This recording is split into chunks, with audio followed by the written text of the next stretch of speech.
இன்றைக்கு உதயசூரியன் வெற்றி பெற்றிருக்கிறது. எனவே உழைத்தவங்களுக்கெல்லாம் நன்றி சொல்வதற்காக நான் வந்திருக்கிறேன். பொதுவாக சட்டமன்ற உறுப்பினராக இருக்கிற நான் உங்களுடைய உணர்வுகளை புரிந்து கொண்டு இந்த ஊராட்சி வேண்டிய தேவைகளை பூர்த்தி செய்வதில் நான் முழு மனதோடு உழைப்பேன். ஏற்கனவே இட்ட பணிகள் தொடர்ந்து அந்த பணிகளை நிறைவேற்றுவதற்காக நான் பாடுபடுவேன்.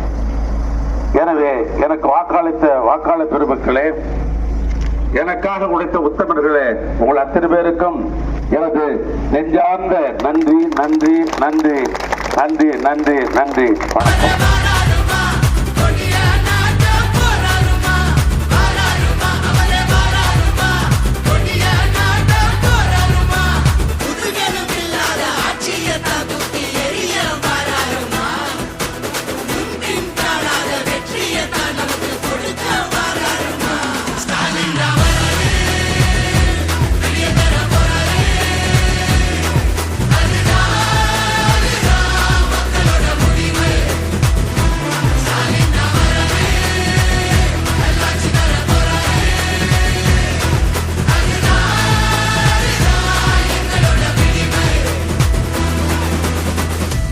தமிழ் பண்பாட்டை பெருமையை பாதுகாக்க